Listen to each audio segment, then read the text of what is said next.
center yet. Hey, Toad! What happened to my nature center? So calm down just a little bit. So Where's my okay, calm down. Just breathe. We are putting carpet squares, and so we thought we would paint. Carpet squares? Paint a little bit, take out baseboard heaters, Okay. put new carpet squares down. Okay. So it looks rough, but we're gonna put it all back together. Oh. Remember when you retired and you said this baby's all yours? This baby's all yours. You meant it, right? I said that. Yeah. Oh, man. You Uh-huh. sure you don't want to go with vinyl? Yeah. It's been decided. Oh.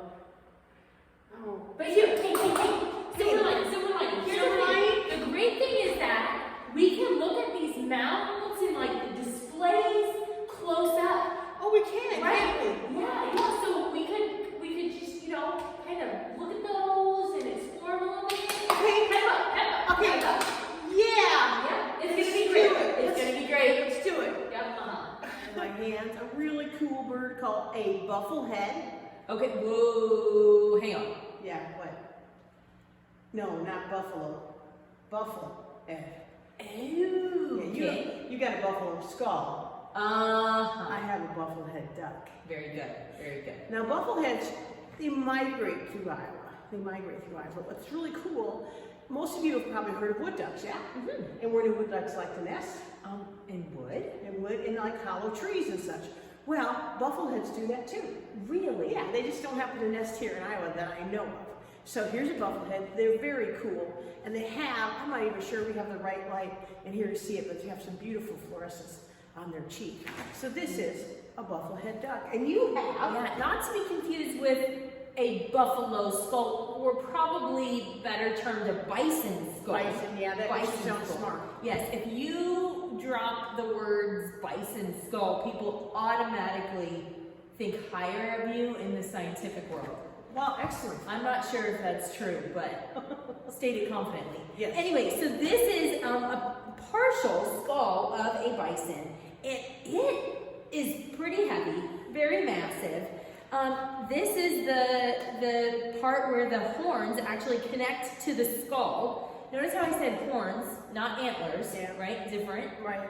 These are connected to them. They don't shed them every year. But this is a pretty cool item that we have. Do you know how we got it here? I do know how we got it.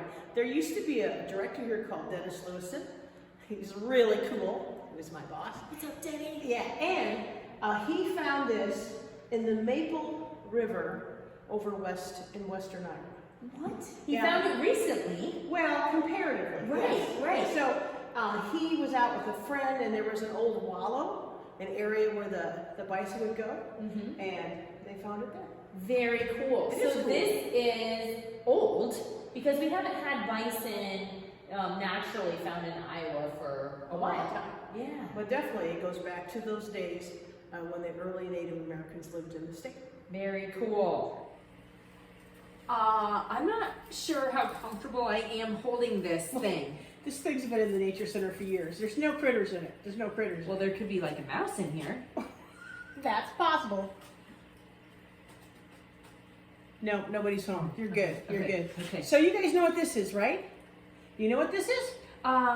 Is it a bald-faced hornet nest? It is a bald-faced hornet's nest. You guys probably see this around your yard or on the trail you walk on after the leaves fall off the trees in the fall. And all of a sudden you realize, look at that nest up there.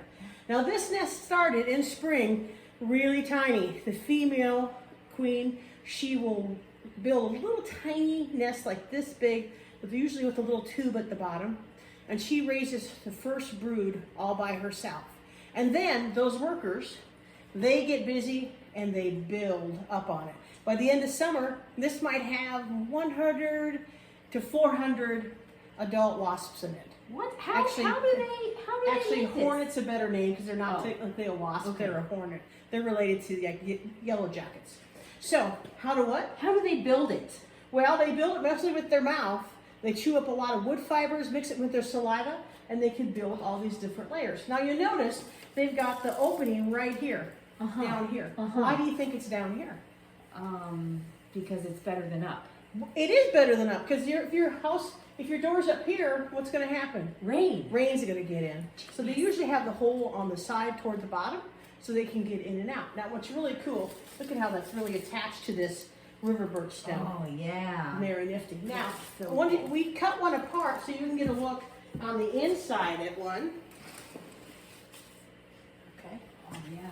And here is all these different layers that they've made on the inside. Now, this does not hold honey. These are not like a honeybee. And also, if you were a honeybee, this would be a bad way to build your honeycomb, because everything would drip out. This isn't made of wax. It's made of paper. And it's for them to lay eggs in each one of those spots. They cap it over. And this is where they'll raise the new brood. But this is in there. Look at all those different layers. Yeah. What incredible architects Now, these guys are. It probably takes a lot of work to make this, so I'm sure they use it year after year, Oh, right? No. They do not reuse this. So when, toward the end of the summer, they'll raise some new queens and some males. They will leave the hive, they'll mate, and the females will go off and they will hibernate over winter somewhere. And they're the only ones who usually make it through winter.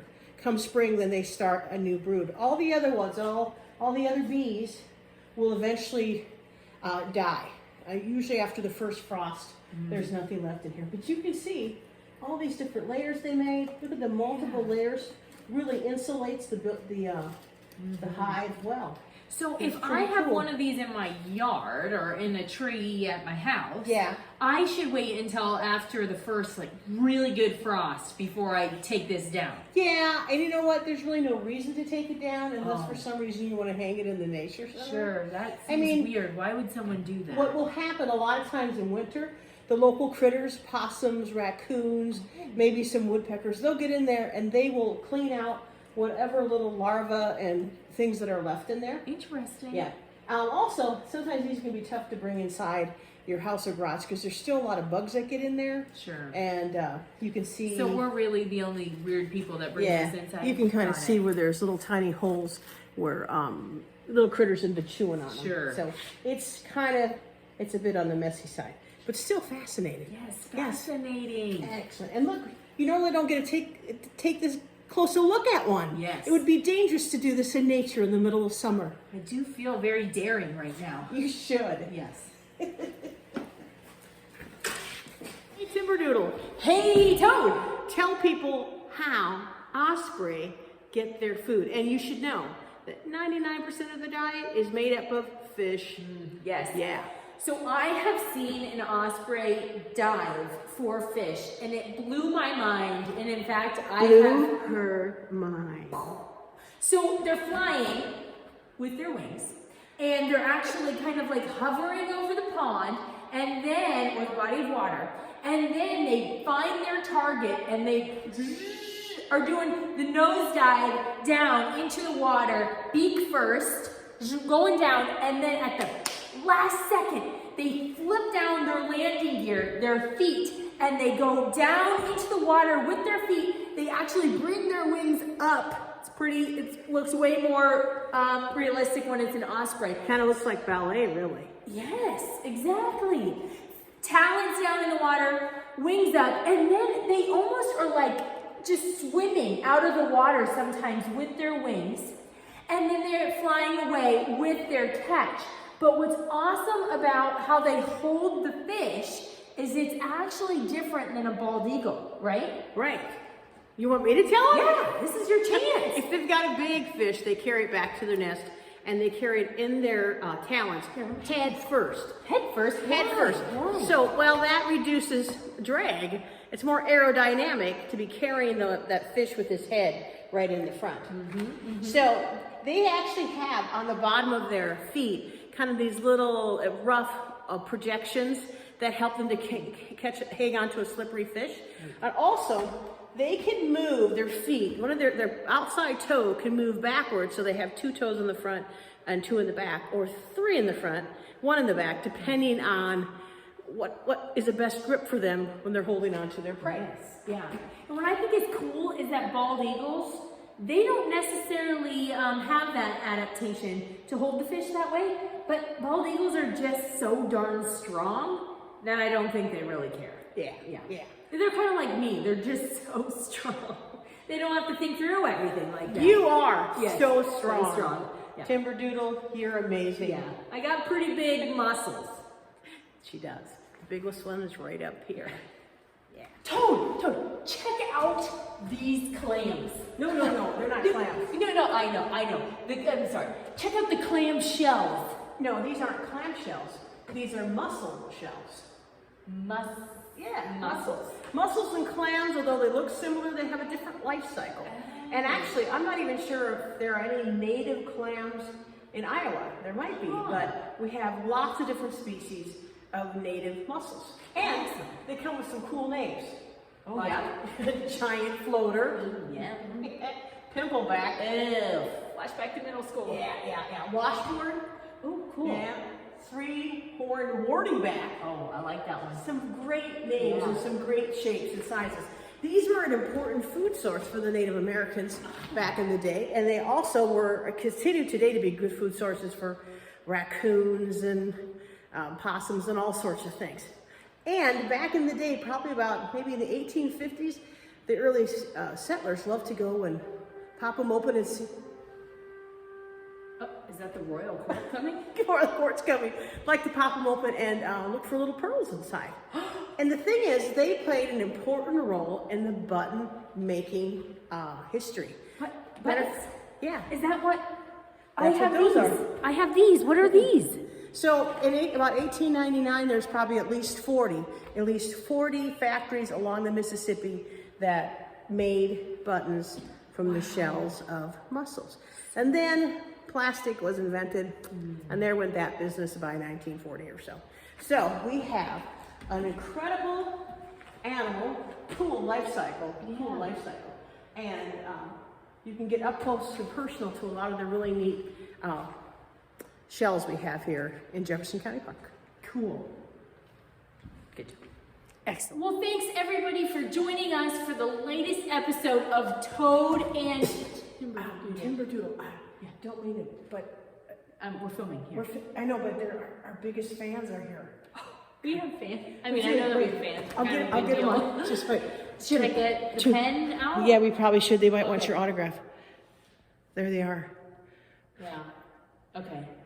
Real cute. Real cute, Doug. Okay, we'll see everybody later. Obviously, we need to work on the script a little bit. Fans, get it? You get it? There's fans. Maybe a picture of you standing next to your fan. They get it. It's just not funny.